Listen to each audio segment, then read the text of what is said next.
एक महाभागवत अनन्य भक्त श्री चंद्रहास जी महाराज, उनके पावन चरित्र का अपने लोग श्रवण करते हैं। इससे भक्ति बहुत घनीभूत होती है। केरल देश में एक परम मेधावी सुधार्मिक नाम के राजा राज्य करते थे। धर्म पूर्वक चलना, प्रजा का पालन करना और भगवान नाम जप करना, शास्त्र विधि से बिल्कुल कभी प्रतिकूल एक भी आचरण जीवन में नहीं किया।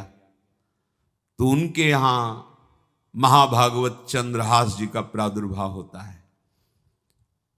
भगवान के भक्तों का जिस कुल में प्रादुर्भाव होता है, वो कुल, वो ग्राम, वो नगर, वो देश परम पूजनीय हो जाता है। ये महाभाग्यशाली मूल नक्षत्र में प्रकट हुए। लौकिक में अमंगल माना जाता है और भाव में देखो तो मूल कौन है? नक्षत्र भगवान। ऊर्ध्वमूल मधा शाखा मुसत्थम प्राहुरव्ययम।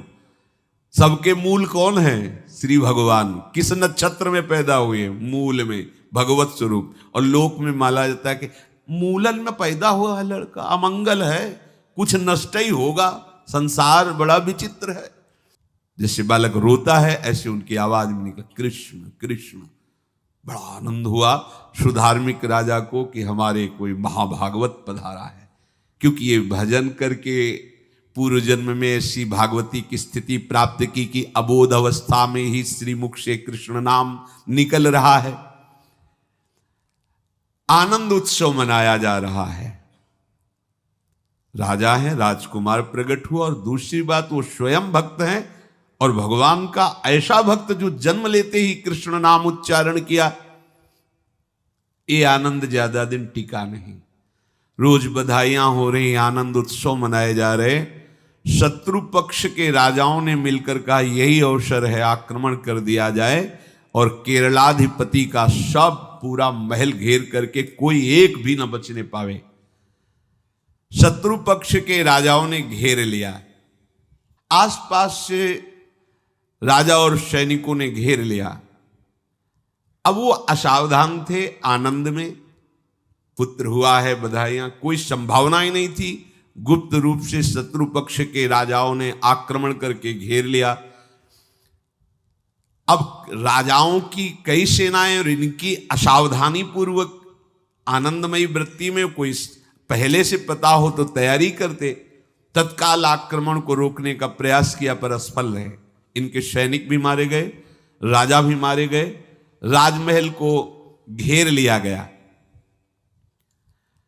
कोई भी एक भी बच के न जाने पावे।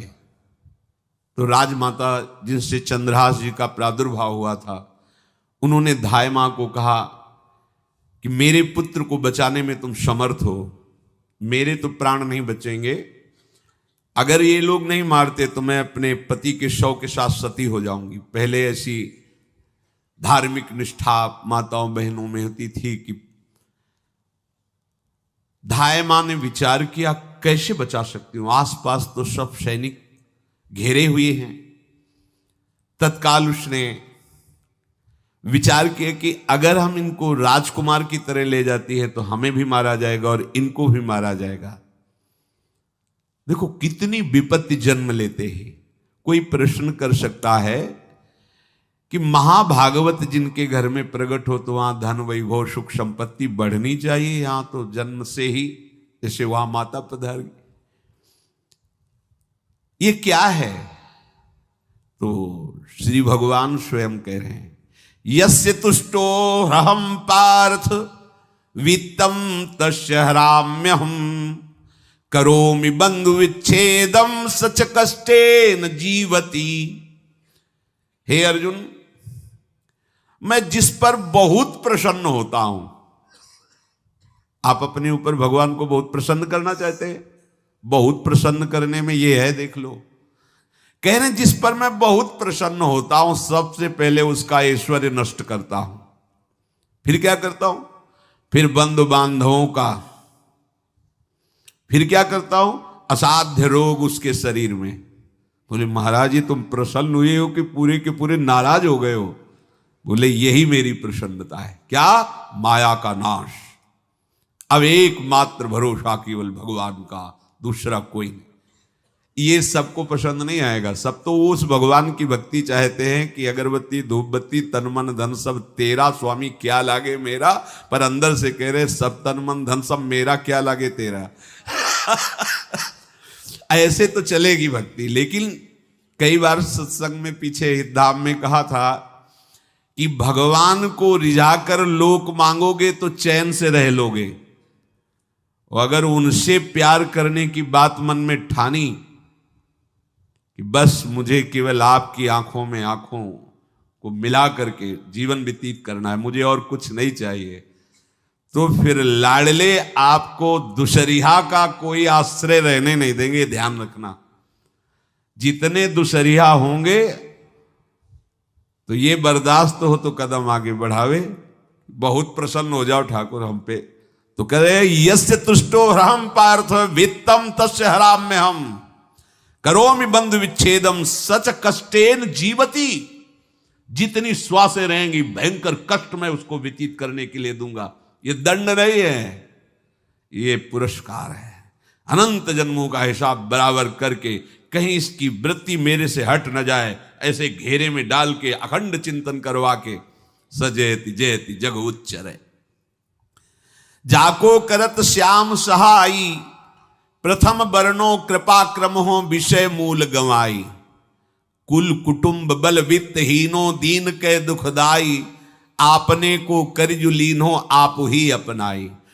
कह रहे अब मैं वर्णन करता हूं श्याम सुंदर जिस पर कृपा करते हैं उस पर कैसा बर्ताव करते हैं। बोले सबसे पहले उसके विषय भोगों का नाश कर देते हैं, फिर दूसरी कृपा कोई परिवार का कोई मित्र कोई रिश्ते नातेदार उसकी तरफ देखेगा भी नहीं, फिर ऐसा दुख प्रदान करते हैं कि केवल एक भरोसा रह जाता है, एक भरोसो एक बल एक आस विश्वास, बस नाथ आपके सिवा अब हमारा कोई नहीं। बस वहीं से जो चमत्कार प्रकट होता है, त्रिभुवन में कोई उसकी समानता नहीं कर सकता जिस पर ठाकुर की कृपा है। पर इस कृपा को हजम करने के लिए इसीलिए संत संग किया जाता है कि पहले से वो तैयार कर देते हैं। जैसे आर्मी की ट्रेनिंग होती है ना, ट्रेनिंग के बाद भी बॉर्डर में लगाया जाता है, ऐसे ही संतजन ये ट्रेनिंग देते हैं। अब जो टिके तो टिके, नहीं तो घर बैठे जाके, और अगर टिक गया तो गुरु मेहरबान तो चेला पहलवान, भगवान भी परास्त नहीं कर सकते।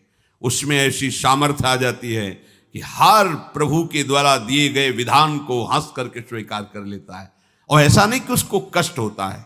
ये लोक भाषा में भगवान कह रहे हैं सच कष्टेन जीविता, नहीं तो जिस चिदानंद में वो सुख भोगता है वो ब्रह्मा को भी नहीं प्राप्त है जो भक्त को प्राप्त होता है। भक्त का वैभव दिव्य होता है, चिदानंदमय होता है। ये तो पापियों के पास भी वैभव है, रुपया पैसा कुटुंब परिवार। भगवान के दास के पास जो वैभव होता है वो अचिंत्य है, तुम चिंतन भी नहीं कर सकते, ऐसा वैभव होता है।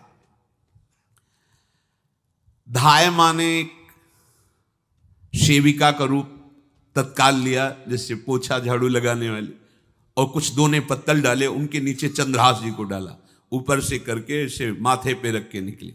सैनिकों ने पूछा इसमें क्या है, तो उनका राजघराने के दोने पत्ते जूठे दिखा। ऐसे नीचे किया तो देखा सब ऊपर जूठन पड़ा। हाँ चल निकल जल्दी, भाग यहां से निकल। बस वो भागी, बचा ले गई। वो कुंतलपुर पहुंची और वहां के जो मंत्री दृष्ट बुद्धि थे उनसे प्रार्थना की कि मैं सेवा कला में बड़ी प्रवीण हूं और ये मेरा पुत्र है, अगर आपकी कृपा हो जाए तो कुछ समय के लिए हम आपकी सेवा में, महल सेवा में रहेंगी और हमारे पुत्र का पालन पोषण हो जाएगा। उनकी परीक्षा ली गई तो राजघराने की सेविका थी, परम प्रवीण थी, पर उन्होंने ये परिचय नहीं बताया। विधि विधान से राज्य की सेवा में प्रवीण दासी पाकर उसको अच्छा लगा, ठीक है आप रह सकती है। अभी चंद्रहास जी 3 वर्ष के ही थे कि धायमा पधार गई और ये हर समय कृष्ण कृष्ण कृष्ण कृष्ण कृष्ण नाम इनके चलता रहता था। अब जो उनका दुलार करने वाली थी धायमा, वो भी पधार गई तो कौन उनकी तरफ देखे। पर बहुत ही गौर वर्ण, बड़े ही सुंदर, अब वो गलियों में भटकने, निकाल दिया महल से जब धाय माँ मर गई, क्योंकि धाय माँ की सेवा कारण उनको रखा गया था। 3 वर्ष के बालक गलियों में, तो कोई भी माँ देखती उनको तो कोई उनको वस्त्र पहना देती, कोई भोजन करा देती। ऐसे ही भगवान के भक्तों की बड़ी विचित्र लीला होती है। यहां चंद्रहास जी को जो भी माता बहन देखती कुंतलपुर के गलियों में, तो कोई वस्त्र, कोई स्नान करवा देती, कोई काजल लगाती, कोई भोजन पवा देती। परमहंसों जैसा जीवन कट रहा है। कृष्ण कृष्ण कृष्ण कृष्ण। 14 भुवनों में जिनकी अव्याहत गति है, जो सबको देखते रहते हैं, श्री देवर्षि नारद जी। ये कृष्ण कृष्ण बोलता है बालक, और इसका हरि के सिवा कोई नहीं। तो एक दिन एकांत में बैठे हुए थे बालक चंद्रहास जी, नारद जी पधारे हैं, भाई जी से मिले हैं। स्वप्न में कितने महापुरुष मिलते हैं जो भजन ठीक से करते हैं, ये बड़े बड़े महापुरुष आकर के उपदेश करते हैं। ये त्रिकाल सत्य हैं, कोई ऐसा नहीं है कि ये कहानी हैं, अभी हैं। जहां आप भगवत चिंतन करेंगे तो आपको परिचय बड़े बड़े महापुरुषों का मिलने लगेगा। नारद जी आए तो देखा आंख बंद की हुई चंद्रहास जी कृष्ण कृष्ण कृष्ण कृष्ण कृष्ण ऐसा उच्चारण कर रहे। त्रिकालज्ञ सर्वज्ञ नारद जी ने देखा कि ओहो, इतना छोटा बालक और कृष्ण कृष्ण बोल रहा है। नारद जी ने स्पर्श किया दुलार करते हुए, सुनो आंख खोलो। आंख खोल के देखा श्री देवर्षि नारद जी। नारद जी ने कहा, देखो हम तुमको एक अमोघ वस्तु देते हैं, और एक छोटी सी शालिग्राम की, इतनी बड़ी शिवग्रह शालिग्राम का जो वो दिया।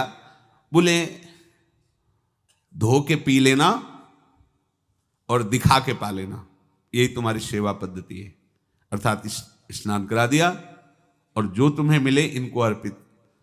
तो उन्होंने विचार किया कि धोने के लिए, स्नान कराने के लिए पात्र चाहिए, भोग लगाने के लिए पात्र चाहिए। तो जैसे कोई पान की बीड़ी नहीं, तो ऐसे कपोल में शालिग्राम को रखे रहते, कोई पात्र ही नहीं, कोई सिंहासन ही नहीं, यही धुल गए। चरणामृत अंदर जा रहा, जब पाएंगे तो यही पा लेंगे, साइड में ऐसे करके फिर निकाल के धो। यहां कपोल में रखते छोटे से शालिग्राम चंद्रहास जी, और उपदेश किया भगवान के मंत्र का। जब कोई भगवत प्राप्ति के लिए चलता है तो भगवान ही गुरु रूप से प्राप्त होते हैं, वहां तक तुम्हें पहुंचा देते हैं या उन महापुरुष को आपसे मिला देते हैं। जब कोई भगवत प्राप्ति के लिए जहां चलता है तो ये भगवान अपनी तरफ से कृपा करते हैं। ये दृष्ट बुद्धि के जो महल में धाय माँ ने इनका आश्रय स्वीकार करवाया था, उसके एक पुत्र थे मदन जी, वो बड़े भागवत थे। और एक पुत्री थी जिसका नाम था विषया, वो बड़ी सुंदर थी, अभी छोटी अवस्था की ही थी। मदन जी का स्वभाव था भक्तों को भोजन पवाना। जो भगवत भाव के जन होते हैं उनके हृदय में ऐसा उत्साह होता रहता है कि जो वैष्णव हैं, संत जन हैं, इनको भोजन पवाने का मतलब श्री भगवान को भोजन पवाना।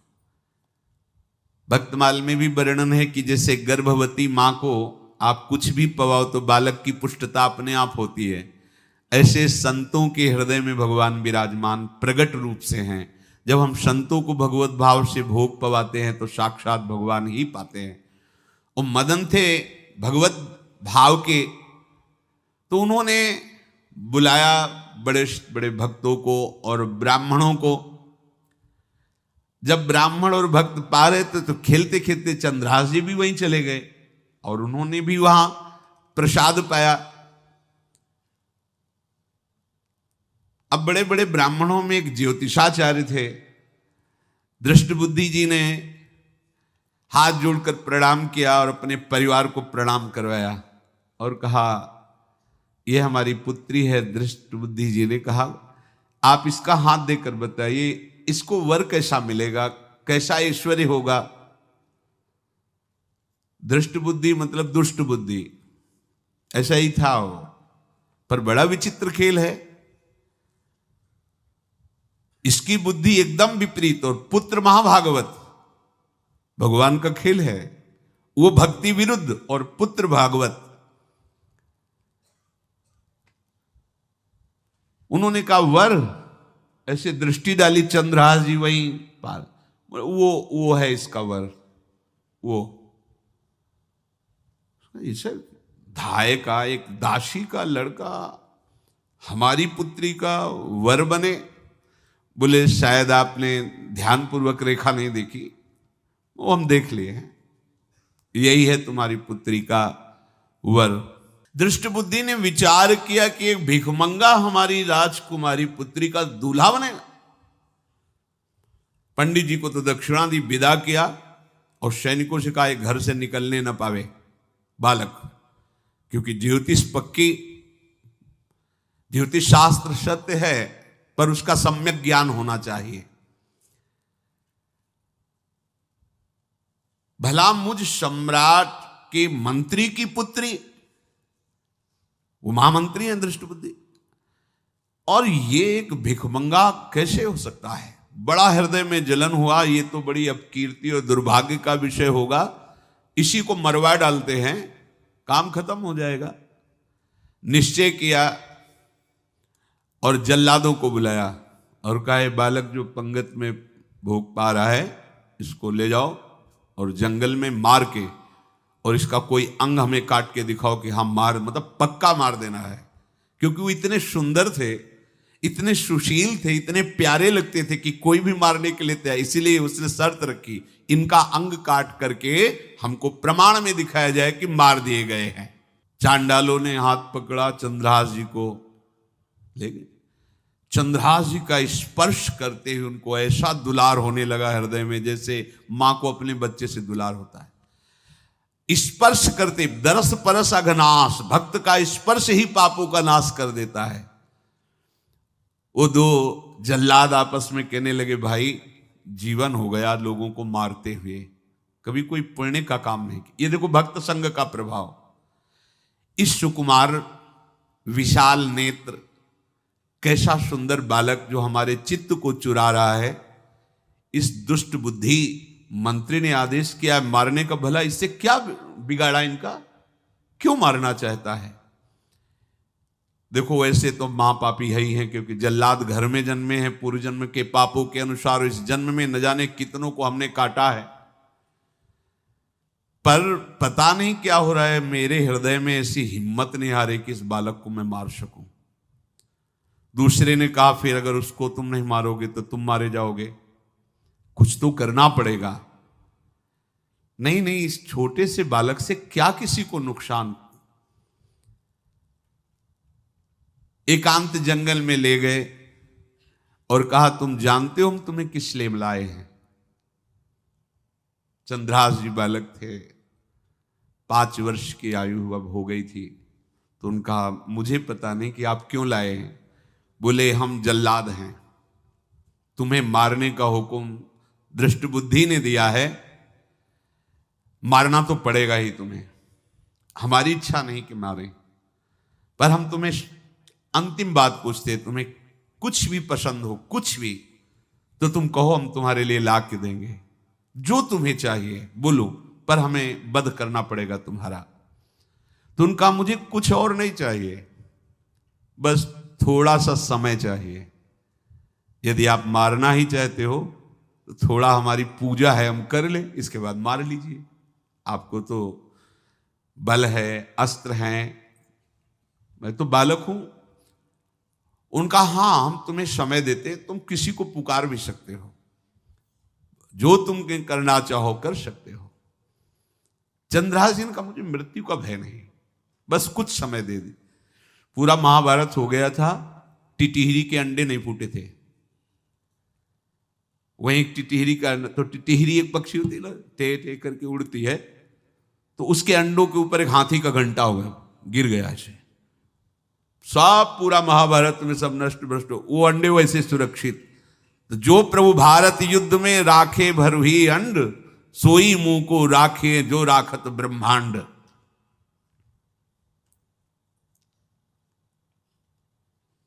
मैं तो अनाथ हूं, श्री कृष्ण के सिवा कोई मेरा है नहीं, मैं किसको पुकारूं? मेरा आश्रय तो एकमात्र वही प्रभु हैं। और निकाला शालिग्राम, यही सिंहासन है शालिग्राम का। भगवान के भक्तों की अपार महिमा है। क्या सेवा, वहां कोई पंचपात्र गंगा जल ये सब थोड़ी है, लेकर बस आंसुओं से अभिषिक्त कर रहे हैं। प्रभु मुझे तो कोई ज्ञान नहीं कि आपकी सेवा कैसे की जाती, मैं तो अपने मुख में ही आपको रखता हूं। अब मेरे जीवन का अंत होने जा रहा है, बस मैं यही प्रार्थना करता हूं कि मैं आपके ही समीप पहुंचूं, आपका ही स्मरण करूं, आपसे कभी विलग न हूं, एक भी वृत्ति आपसे कभी विलग न जाए। श्याम सुंदर मुरली मनोहर ललित त्रिभंगी ध्यान करते हुए आंख खोली और इशारा किया, काट दो मुझे। जल्लादों ने जब देखा आंसू चल रहे हैं ऐसा, वो बैठ गए अस्त्र रख के, कहने लगे भाई तुम मुझे मार दो, भले वो दृष्ट बुद्धि मुझे, मैं इस बालक को नहीं मार पाऊंगा, मेरी हिम्मत नहीं। अब कुछ भी हो, मेरा वध हो जाए, पर मैं इस बालक को, गिरे मुरझाई दया आई कछु भाए भरे, ढरे प्रभु और मति आनंद शोभिनी है, हुती छठी आंगुरी सो काट लई दूषण हो, भूषण ही भयो जाई कहीं सांच चीनी है। जब नेत्र का इशारा हुआ कि वध कर दो, तो जो बधिक मारने के लिए आए हत्यारे थे वो आनंद से एकदम प्रफुल्लित हुए और कहा मैं नहीं मार पाऊंगा तुम्हें। तो एक ने कहा देखो एक उपाय मुझे दिखाई दे रहा है, इस बालक में विशेषता तो है ही, पर इसके पैरों में देखो, बाएं पैर में एक छठी अंगुली भी है, किसी किसी को होती है। गांव में तो कहते छंगू या छंगा, जिससे होता है ना गांव में, और ये छंगा मतलब 6 अंगुली के। बोले इसको अगर काट लेते हैं तो प्रमाण भी सत्य, जिसकी कसम खवाएगा मैं खा लूंगा कि ये चंद्रहास जी के है, और मैं मार दिया। और कौन इस बालक को ढूंढेगा, जंगल में छोड़ देते हैं, अपनी तो सामर्थ्य नहीं। बधिकों ने, जल्लादों ने ऐसा ही किया और जाकर अंगुली दिखा दी, मैं बालक का वध करके आ गया हूं। उनको यह कि लाखों बार इन्होंने वध किया तो संशय का कोई रिश्तेदार थोड़ी है, वो तो बालक है, उसको मारने में क्या, हाँ ठीक है मार दिया गया। अब वो जो चले गए तो अंगुली जो कटी थी उससे रक्त प्रवाह हो रहा है। कृष्ण कृष्ण जगन्नाथ वासुदेव जनार्दन, हे कृष्ण हे जगन्नाथ हे वासुदेव हे जनार्दन, ऐसे नाम उच्चारण करते हुए मूर्छित हो रहे हैं चंद्रहास जी। वो छोड़ करके जल्लाद चले गए। चंद्रहास जी भगवान का स्मरण कर रहे हैं, तो जितने जंगल के मृग हैं वो सब मंडलाकार घेर के ऐसे। एक हुमा नाम का पंछी होता है, अगर उसके पंखे की छाया पड़ जाए तो चक्रवर्ती सम्राट का वैभव प्राप्त होता है। और वो भीड़ की भीड़ पक्षी आकर चंद्रहास जी के ऊपर ऐसे घेरे हुए हैं, आसपास मृग मृगी मृग शावक सब घेरे हुए हैं। बीच में चंद्रहास जी कृष्ण गोविंद दामोदर माधव ऐसे उच्चारण कर रहे हैं। जो भगवान के चिंतन में मगन रहना अपना स्वभाव बना लेता है, तो देखो ऐसे हत्यारों के हृदय में भी दया गई, क्योंकि दया समुद्र भगवान का स्मरण जो करते हैं उनमें ऐसी महामहिम दिव्यता आ जाती है। कोई भी कितना भी निर्दयी हो, अंदर से वो भले जल रहा है द्वेष के कारण, पर कहीं ना कहीं ये द्वेष आंतरिक राग का सूचक हो। वो भी भक्त को प्यार करता है, पर भक्ति ना होने के कारण वही उसका राग द्वेष में बदल जाता है। कोई भी हो, अंदर से जब भक्त के प्रति जलन पैदा करता है तो उसमें मूल होता है भक्त की महिमा, भक्त का महत्व, पर उसे ना प्राप्त, जैसे कहते हैं कि वो अंगूर खट्टे हैं और हट नहीं प्राप्त कर पाए तो अंगूर खट्टे हैं, बकाया महत्व सब के अंदर होता है। दुष्ट से भी दुष्ट के अंदर भगवान के भक्तों का महत्व होता है, क्योंकि सबके हृदय में भगवान विराजमान है। अब चंद्रहास जी भगवत स्मरण करते हुए पक्षियों के और मृग आदि के बीच में हैं। उधर भगवान का एक विधान तैयार होता है। वह देश भूमि में रहत लघु भूप और सुख सवै एक सुत चाह भारी है। कुंतलपुर के ही अधीन एक चंदनवती नाम की राज्य नगरी थी। वहां के राजा थे, उनके पुत्र नहीं हो रहा था, तो कुंतलपुर सम्राट पद, चंदनवती राज्य राजा, जैसे प्रदेश और दिल्ली में बैठे हुए जो प्रधानमंत्री राष्ट्रपति वो बादशाह, जो दिल्ली का अधिकार वो बादशाह, और ऐसे छोटे छोटे जो राज्य हैं उनको राजा। तो ये चंदनवती के राजा कर दिया करते थे, प्रत्येक राजा को कर देना होता था, बादशाह को। इनके पुत्र था नहीं और कर देने के लिए कुंतलपुर ही जा रहे थे, तो रास्ते में देखा कि बहुत से मृग और पंछी ये घेरे हुए क्या है, तो एक कौतूहल सा कि क्या है बीच में, आसपास मंडलाकार मृग, फिर वो विहंग पक्षी जो भगवान के आश्रित है, भगवान कैसी व्यवस्था करते हैं। वो चंदनावती के राजा दौड़ करके एक कौतूहलवश, क्या है यहां, मृगी पंक्तियों के बीच में पक्षी, हुमा नाम का बड़ा पवित्र पक्षी हिमालय आदि में पाया जाता है, जिसके ऊपर इसकी छाया पड़ जाए वो ऐश्वर्यवान हो जाए। देखा बालक दिव्य तेजों में, और मूर्छावस्था में नजदीक गए तो अंगुली पूरी कटी हुई थी, तो रक्त प्रवाह, गोद में उठाया और आनंदित हो गए, हमारी पुत्रेष्टि यज्ञ सफल हुई, हमारा दान पुण्य सफल हुआ, ऐसा हमें सुंदर बालक मिला। चंद्रहास जी को लेकर के घर आए और हृदय में भगवान का बार बार कृपा प्रसाद मना रहे हैं, मुझे भगवान ने पुत्र दिया। चंद्रहास जी को लेकर आए, आनंद मंगल, बधाइयां बजने लगी, बहुत सी संपत्ति न्यौछावर कर दी। 5 वर्ष के चंद्रहास जी हैं। पूछा बेटा तुम्हारे माता पिता कौन है, तो कहा श्री कृष्ण। परिवार में कौन है, श्री कृष्ण। मतलब तुम्हारा कोई नहीं है, नहीं है श्री कृष्ण। समझ गए कि भगवान ही हमें कृपा करके ऐसे महाभागवत पुत्र को दिया। और है कौन, वास्तविक कोई नहीं श्री कृष्ण के सिवा। बड़ा उत्सव मनाया और अपने राज सिंहासन का अग्रिम अधिकारी युवराज पद चंद्रहास जी को। अब तो पूरे राज्य में आनंद की वर्षा हो रही। राजा मन में विचार कर रहे हैं कि ऐसा प्रतापी भक्त हमारे यहां आया है, अब हमको किसी को कर देने की जरूरत नहीं। तो जो हर महीने वर्ष में जो बंधा हुआ कर था उन्होंने नहीं दिया। 1 बार 2 बार 3 बार जब कर नहीं पहुंचा तो सम्राट ने आदेश किया मंत्री को कि चंदनावती से कर आना बंद हो गया है। क्या बात है? यदि वो अहंकार से युक्त हो तो आक्रमण करके नष्ट करो, यदि समस्या है तो उसका सहयोग करो। बादशाह के आदेश से वहां दृष्ट बुद्धि पहुंचे तो युवराज पद पर चंद्रहास जी विराज, जिनको मारने के लिए जल्लादों के हाथ में दे दिया था।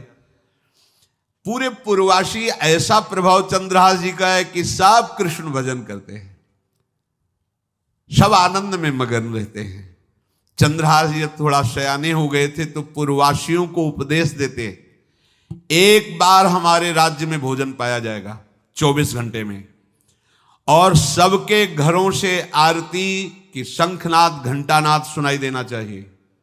सबके यहां शाम के रोज नाम कीर्तन और भगवत कथा होनी चाहिए, क्योंकि आयुष्यम चपलम तादृक जल बुद्बुद सन्निभम चिंतयध्वम जनामूढ़ा माधवम वर्षम सुस्थिरम। भाइयों, ये आयु बड़ी चंचल है, कब शरीर छूट जाए पता नहीं, पानी का बुलबुला कब फूट जाए कोई पता नहीं। इसलिए माधव श्री कृष्ण का नाम कीर्तन, उनकी आरती पूजा, उनका ध्यान और 1 टाइम भोजन। पूरे नगर में अब सोचो कितना भक्ति का प्रभाव होता है। पूरा नगर में, हर घर में आरती, पूजा, कीर्तन चक्रवर्ती सम्राट के लक्षण स्वाभाविक चंद्रहास जी में प्रकट होते थे। अब दृष्ट बुद्धि जब वहां गया, देखा युवराज पद पर, पहचाना कि वही बालक है, ये तो चंद्रहास है, क्योंकि काफी समय तो महल में ही रहे थे धाय मां के साथ और अच्छे से पहचान थी। अब उन्होंने विचार किया कि ये तो बहुत अनिष्ट हो गया, हमने तो मारना निश्चित किया था और जल्लादों ने इसको छोड़ दिया और अब तो ये राजा का राजकुमार बन गया। तो राजा से कहा कि पहली बात, युवराज पद पर बैठालने के पहले तुम्हें सम्राट को सूचना देनी चाहिए थी। दूसरी बात, अभी तक तुमने कर नहीं दिया। जानते हो कि अगर सम्राट का भाव बदल गया तो एक क्षण में तुम्हारे राज्य को नष्ट कर दिया जाएगा। तो राजा ने हाथ जोड़कर, चंद्रावती के राजा ने कहा, महाराज आप ही अब हमारी रक्षा कर सकते हो।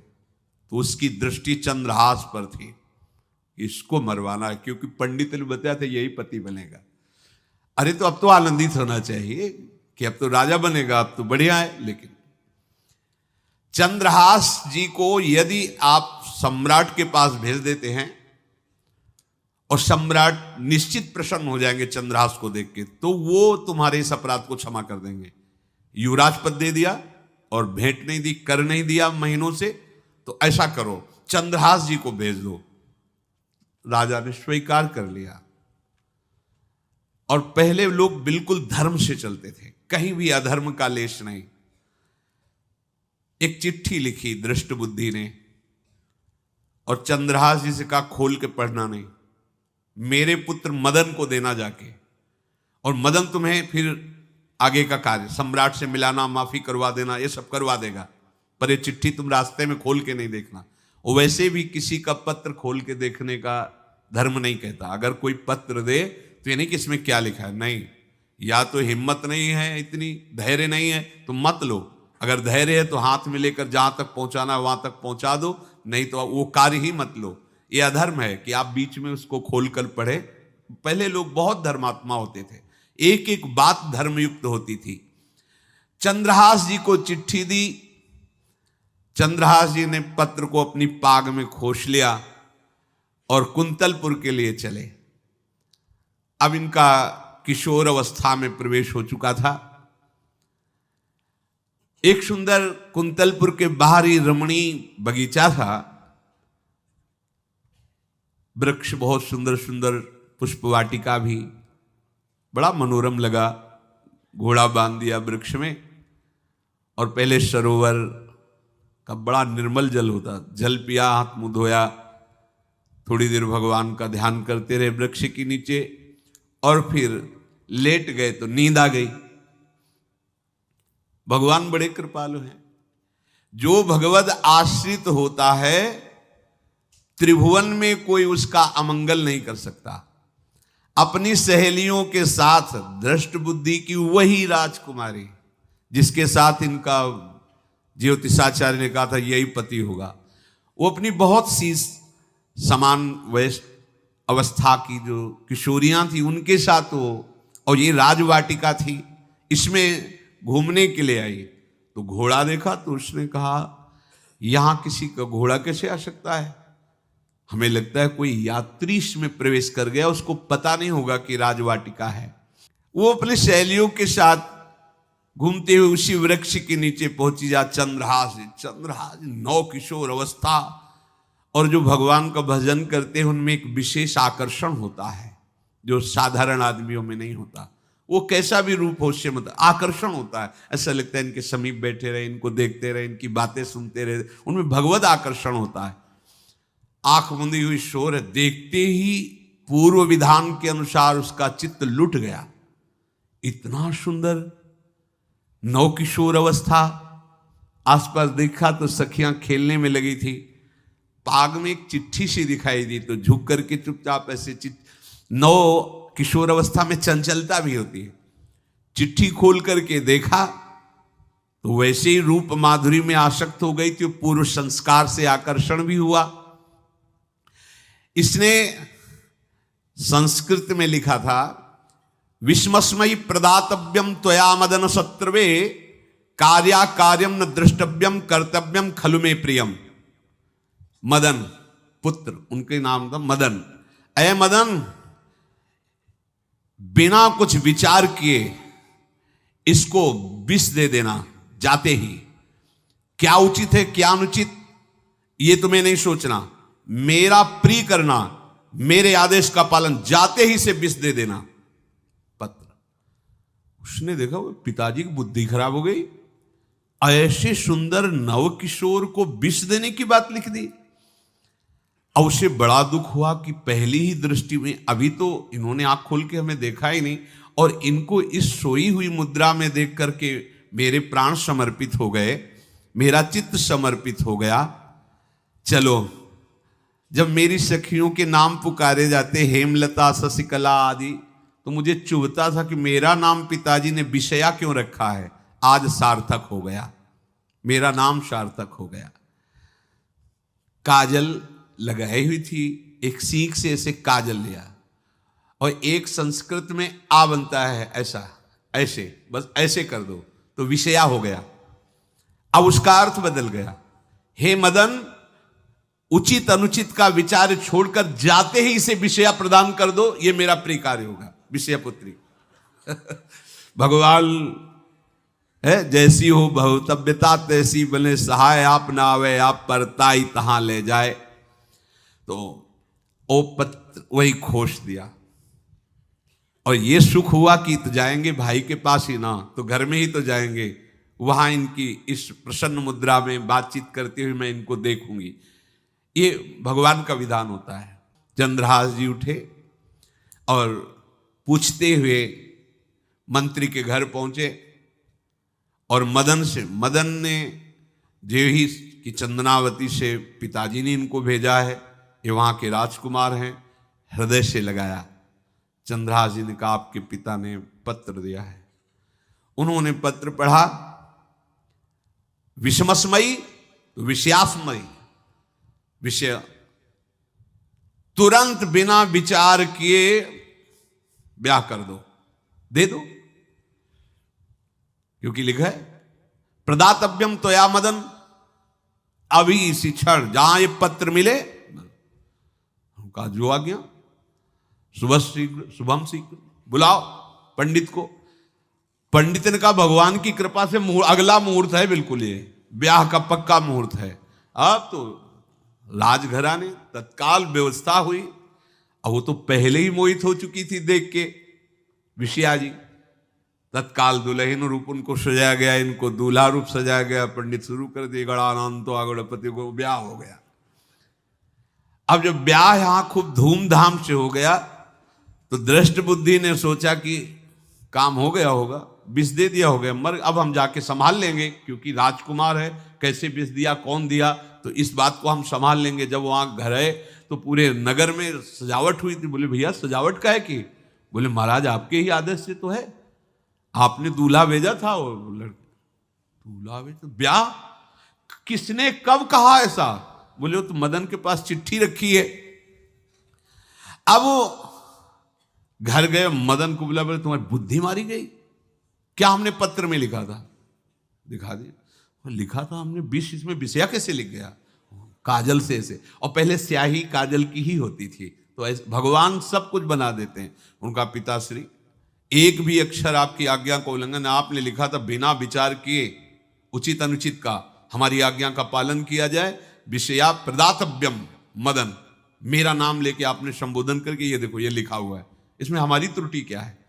देखा तो चंद्रहास जी दूल्हा और सुंदर, अब उसका हृदय आग ले। अब तो मान जाना चाहिए, बिटिया का वरण हो गया भाई, ब्याह हो गया, अब तो गुस्सा छोड़ देनी चाहिए। पर दुष्ट बुद्धि, नाम ही रखा था दृष्ट बुद्धि, उसने कहा चाहे बिटिया विधवा रहे पर तुम्हें जिंदा नहीं रहने देंगे। ये दुष्ट बुद्धि होती है। देखो कैसे कैसे ऐसे ही होते हैं, कुछ लोग ऐसे ही होते हैं, हमारी इज्जत, फिर जेल काटता है पूरा परिवार, मार डालेंगे तुम्हें जिंदा नहीं रखेंगे, ऐसे दुष्ट बुद्धि का स्वभाव होता है।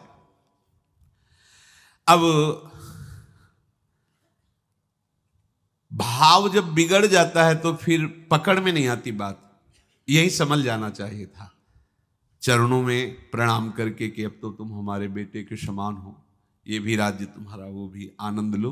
अब बड़ा सुख का कार्य है।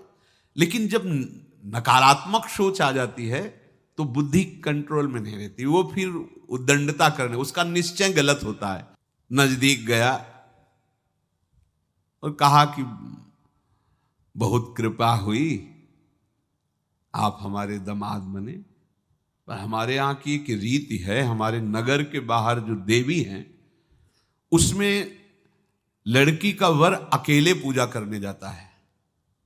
आपको हमारी कुल की रीति का निर्वाह करना होगा, आपको जाना ही होगा। कोई समस्या नहीं, हमारे लिए तो हर देवी देवता भगवत स्वरूप है, आपके लिए हम पूजने चले जाएंगे, पूजन की थाल तैयार करो। और उधर कई बलवान सैनिकों को भेजा, देवी पूजने जो आ रहा है तत्काल उसे काट देना, किसी भी तरह बचना नहीं चाहिए, नहीं तुम सब मारे जाओगे। जो आदेश देवी मंदिर में सैनिकों को लगा दिया, जो आवे तत्काल मार देना, क्योंकि अब भेज ही रहे ना, तो नाम नहीं लिया, कहा जो आवे तत्काल मार देना, मेरा आदेश अगर बचा तो मैं तुम्हें मार दूंगा।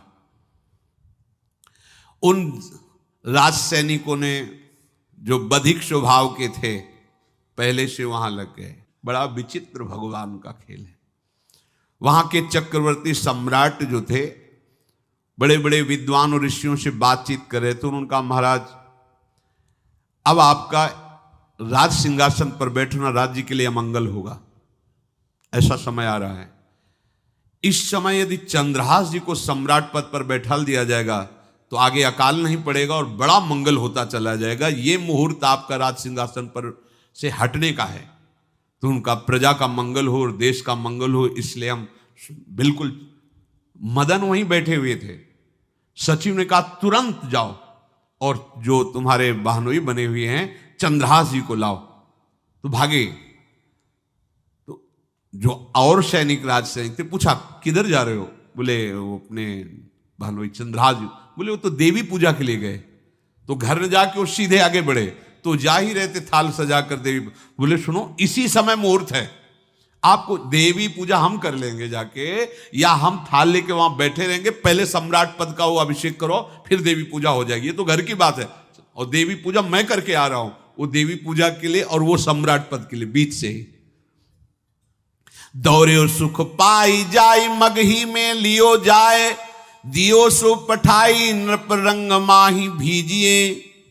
अब जब जो सम्राट थे तो बहुत आनंदित हो गए, क्योंकि भगवान का भक्त, तेजस्वी और बलवान शूरवीर योद्धा जो सम्राट पद पर बैठेगा तो अकाल नहीं पड़ेगा, सुख की सब प्रजा को वृत्ति प्राप्त होगी। बड़े आनंदित होकर इनका सम्राट पद पर अभिषेक हो रहा है। और दृष्ट बुद्धि के पुत्र जो मदन संतों और भक्तों का आदर करते थे, वो देवी पूजा, और वहां पहले उसने बोल रखा था जो आवे तो देवी अपमान ते न डरो सम्मान करो, जात मारी डार्यो या सो भाष्यो भूप लीजिए। चंद्रहास जी का सम्राट पद पर अभिषेक और मदन जी का देवी मंदिर में प्रवेश, और सैनिकों ने काट के फेंक दिया मदन को। ये जो पे कृपा रघुपति कृपाल की, बैर और की कहा सरे होई न बाको। बार भगत को जो कोई कोटि उपाय करे, गोस्वामी तुलसीदास लिख रहे, भगवान का कृपा पात्र जो भक्त है, किसकी ताकत है कि उससे बैर कर सके। चाहे कोई त्रिभुवन में हो, भक्त का बाल बांका नहीं कर सकता, चाहे करोड़ों करोड़ों उपाय कर ले। और तके नीच जो मीच साधु की, सो पामर ते मीच मरे। वेद विदित प्रहलाद कथा सुनि, को न भगति पथ पाम धरे। अगर तुम जिस भाव से साधु को नीचा दिखाना चाहोगे, वही भाव तुम्हारा सर्वनाश कर देगा। वैसे ही देखो सर्वनाश हुआ ना, एक ही पुत्र, और इसके आदेश से वह उल्टा खेल हो गया, पुत्र की ही हत्या हो गई, और चंद्रहास जी को सम्राट पद पर अभिषेक किया जा रहा है। अब दृष्ट बुद्धि ने बड़ी प्रसन्नता अंदर है कि वो तो मार दिया गया होगा। सैनिक आए और बोले महाराज आपके पुत्र का वध हो गया है। पुत्र का वध कैसे? बोले आपने कहा था जो आए उसे मार देना, तो आपका पुत्र ही थाल लेकर पूजन, वो तो चंद्रहास, बोले उनका तो अभिषेक हो गया सम्राट पद पे, ये कैसे हो गया? अब अंदर भारी दुख उनके हृदय में। उन्होंने बताया कि तुम्हारे पुत्र को तो हम लोगों ने ही काट डाला आपके आदेश के अनुसार, आपने कहा था जो जाए उसे काट। अब तो छाती पीट पीट के, माथा फोड़ फोड़ के खूब रो रहा है। किसी का कोई भी बस नहीं चल सकता भगवान के भक्त के ऊपर। तंत्र मंत्र दुनिया का जितना भी सामर्थ्य है, ये भक्ति को ऐसे खिलवाड़ नहीं है। अब वो बार बार मैं कितना भागी, हाय मैं कितना भागी, अपने पुत्र को ही मरवा दिया, ये हाहाकार करके रो रहा है। चंद्रहास जी ने जब सुना तो उन्होंने कहा अरे मृत्यु तो मेरी निश्चित थी, फिर मदन भैया को वो मेरी मृत्यु प्राप्त हुई। नहीं नहीं, ऐसा नहीं हो सकता, मैं अभी जाता हूं। वहां गए, देखिए सब कटे, अंगों को रखा, भगवान का ध्यान करते हुए स्मरण करते से हाथ फेरा, उठ के बैठ गए। अब ये घटना तो उनको पता नहीं थी, दृष्ट बुद्धि को उन्होंने खोपड़ी फोड़ करके अपनी हत्या कर ली। उनको जिला के आए तो फिर उनको जिलाया और कहा पिताजी अब कृष्ण कृष्ण जपो।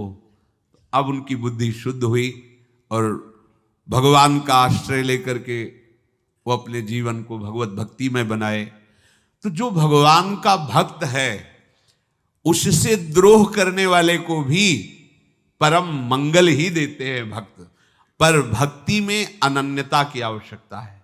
प्रारंभ इहलोक परलोक के सारे सुखों को भगवान के चरणों में समर्पित करके किसी व्यक्ति वस्तु स्थान का आश्रय नहीं होना चाहिए।